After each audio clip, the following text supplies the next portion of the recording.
Sleeking type 4 natural hair is very possible. All you have to do is to just use the right tools, products, and the right technique. Okay, so without further ado, let's get straight into today's video.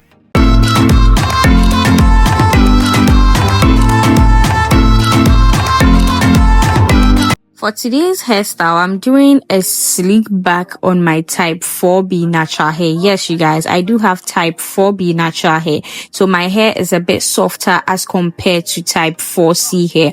But you can use the same technique to achieve that sleek look for type 4C natural hair as well. And any type of natural hair, just use the same technique to achieve that sleekness. Okay, so whether it's a sleek back that you are doing, a updo, like a sleek updo that you want to achieve, or if it's a half up half down ponytail that you want to achieve, just use the same technique and trust me honey, your hair is going to sleek. Okay, and you can keep the hairstyle in for a couple of days or even a week if you want to. I personally do not keep ponytails in for a very long time because the gels we use, they tend to dry out our natural hair.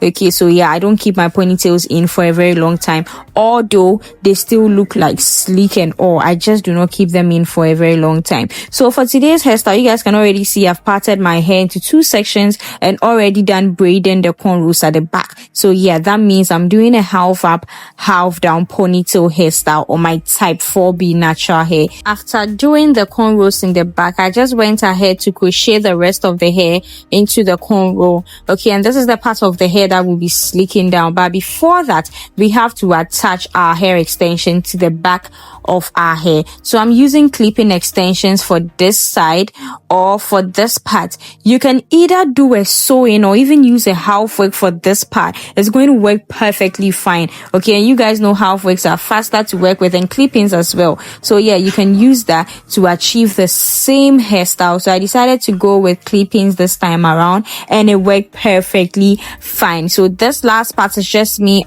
sealing the part of my hair with the clip-in so that my cornrows are not visible.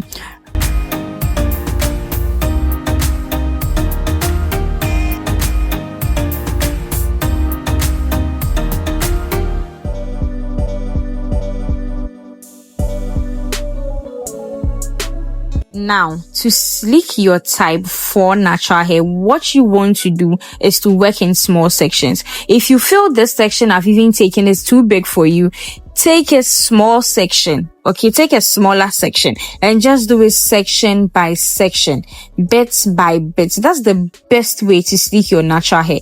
Don't try to be in a hurry and then do just a messy sleek back. No, we don't want that around here. We also want our natural hair to sleek just like relaxed hair. And the best way to achieve that is by working in smaller section and also using a gel that holds very well. The gel I'm using for today's hairstyle is called mass gel. I've already used it in my previous ponytail hair tutorial. So yeah, if you are an old subscriber, then you might have already seen that gel. It's called the mass gel. I don't know what happened, but I forgot to show it in this video. So it's just called mass gel, MASS and then gel. Okay, I realized when I was editing this video that I didn't show the gel. I'm so sorry about that, guys, but I will show you guys what the gel looks like in another video. Okay, or I might just insert a picture of what the gel looks like somewhere around here for you guys to see, so you guys can see what I'm doing. I'm just working in small sections, apply the gel, comb my hair out, and then do what?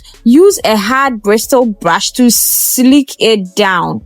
Don't forget to use a hard bristle brush to sleek it down.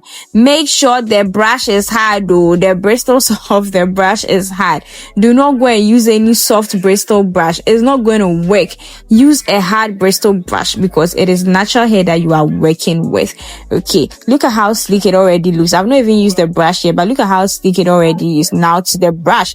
Do you see? I've been using this brush for years now. I love this brush so much. I think I recently even got another one, like the same type, the same brush, because the other one is too old. So yeah, I decided to get a new one. I think this is the new one. Yeah, I think this is the new one that I used today. Do you guys see how sleek my hair looks right now? Do you see how sleek my natural hair looks right now? That's what I'm talking about. That is what I'm talking about. So next I went in to use some spirits, to hold the hair even more. Okay, and also to help with the drying process. This is why I like to work on dry hair, because working on wet hair, honey, I just feel working on wet hair makes the drying process too slow, but working on dry hair fastens the drying process. And also make sure your hair is moisturized before you even start applying gel. So once I was done, I decided to tie everything up, and I ended up using a thread instead of a rubber band because the rubber band got tore. Although I had moisturized, I did moisturize the rubber band though, but it got tore. So yeah, I went in with a thread to just tie my hair up. If you have any questions for me, please do not hesitate to leave them in the comment section down below. Now to this part, I just braided some knotless braids on this section of hair that I left out, because yeah, it did add some style or unique style to it. I did love this. Okay, I did love this. So yeah, I'm going to show you guys how I did it. I just did knotless braids with this crochet extension. It's a curly crochet extension that I use for this part. So yeah, I did boho braids for this part.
After slicking down my hair and also doing my knotless braids, I just tied my hair up with a durag first, then went in with a satin scarf. Do not use like cotton scarves when you are doing this. Use a satin scarf, and also don't forget to moisturize the scarf and the durag. Also do moisturize them. Okay, do moisturize them. If you don't moisturize them, they are going to stick on your hair. So when you are taking off the scarf, it's gonna look all ashy and white and all of that. You guys will even see what I mean in a bit, because it did happen to me. But once that happened, all you have to do is to just apply some hair oil or oil sheen, and you'll be good to go. The white residue will all be over. I left my hair to air dry for about 24 hours. Yes, because I didn't have anywhere going the following day. So yeah, I just left my hair in the scarf for a while to make sure it was completely dried, then went ahead to do my makeup. And then yeah, this is what I'm talking about. So make sure you moisturize the scarf before you do it. So I just reapplied makeup on my forehead, and yeah, I also wet the curls. I activated the curls of the Clipin extension that I use for the back of my hair. I did activate the curls. First did a fro and then the curls, and I was absolutely in love with this hairstyle. I was absolutely in love with this hairstyle. Okay, I did love it so much. So if you are new here and you've been able to watch up to this point, please do not hesitate to hit on the subscribe button. You guys, we are almost at 100 I said 100k. Oh my god, thank you Jesus, I'm manifesting this. I mean, we are almost 100 subscribers. I said we are almost 100,000 subscribers. A year by this time, we are going to look back to this video and we will be at 100,000 subscribers, because my lips just said it, and it's from my lips to God's ear. So yeah, thank you guys so much for your support so far. I do appreciate it. Do not make it your last time. If you are new on this channel, make sure you subscribe. Okay, and I'll see you in my next video. Bye for now. I love you guys so much. See you next time. Peace.